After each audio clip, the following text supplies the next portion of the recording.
Glad Tidings Assembly of God Church in Pennsylvania is under fire for a lesson that they taught their youth group. Okay, so they had the youth group attend, some sort of lesson, and during that meeting, they had two men barge into the room with guns, put pillowcases over these young people's faces or heads, and then push them into vans, basically pretending to kidnap them. But at the time, of course, the kids don't know they're not really being kidnapped. They think they're actually being kidnapped. Then they got sent to the pastor's house where it looked like the minister was being attacked, okay? In the process of this ridiculous lesson, which, by the way, was supposed to teach them about religious persecution in other countries, people actually legitimately got hurt. And we have one of the young girls who was part of this lesson in this next video. Let's watch. Pulled my chair out from underneath me, and then they tell me to get onto the ground. And then I was the first person to go into the van. The girl said the men put a pillowcase over her head and then herded the kids into a van. And I had my hands behind my back. And they told me, I said, what's going on? And they said, just do what we say and you won't be hurt. Pastor John Lanza acknowledged that while some in the group may have known what was coming, others may not have.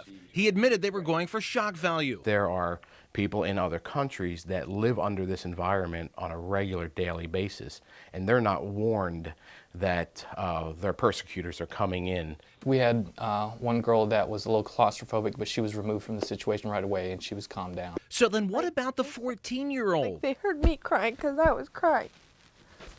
Like, why not right then and there tell us that it was a joke when you see me cry? Youth pastor Andrew Jordan says he was shocked when he heard what she was feeling. He says he had no idea that she was shaken up or injured. In fact, I'm pretty sure she's laughing at some point and having fun with the other students. I can't confirm that, but that's what I've heard from friends of hers and stuff that were there. What?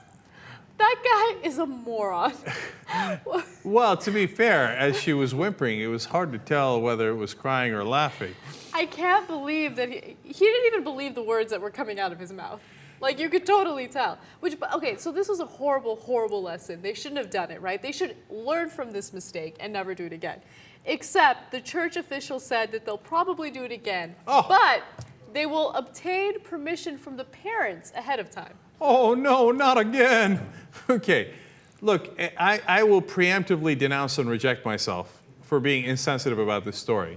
But I have to confess that I found it really funny in several different ways. No, it's not funny. Okay, first of all, who thinks a mock kidnapping is a good idea? Idarola is right. He said while we were watching the video that it reminded him of most school. You know, when they pull the pantyhose over their head, they're like, it's go time. I mean, come on, you're gonna go kidnap these poor kids? And look, what if they were, what if they were packing? What if they had guns? And then next thing you know, stand your ground, right? And then they pull out a gun and then, oh my God, it could have been a disaster of epic proportions. One of the kidnappers was an off-duty cop who was using his actual gun, but it was unloaded. Or at least he claims it was unloaded. I mean, this was disastrous in 18 different ways, as Jake would say. What if, and their parents weren't informed? What if the parents had a gun? And as you're kidnapping the kids, they see it and they pull it out. They see the cop's gun, but they don't know it's a cop. This is the worst idea in history. No, but they're just trying to teach the kids about religious persecution. Uh-huh. And I don't even see how that's connected. I suppose that some people who are persecuted get kidnapped in other countries. But what a bizarre lesson to teach. You couldn't think of a different one? Dude, this is in Pennsylvania, okay? They'll be fine. Their religion is not being persecuted.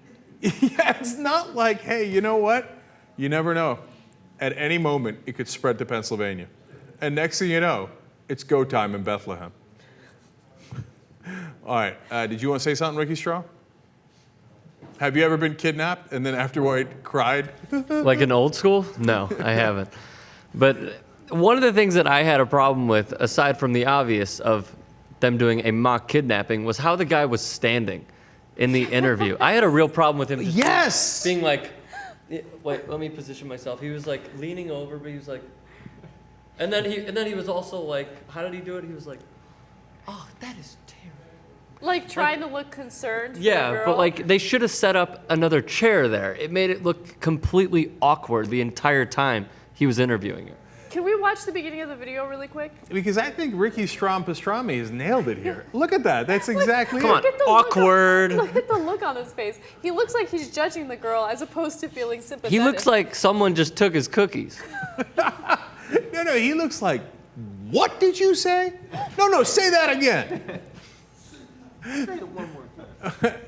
It's with all these local reports, half the fun is the local reporter. I know. Right, and they have to look concerned, but they can't quite pull off the Diane Sawyer look. Yes. Right, of course, the Diane Sawyer look is this.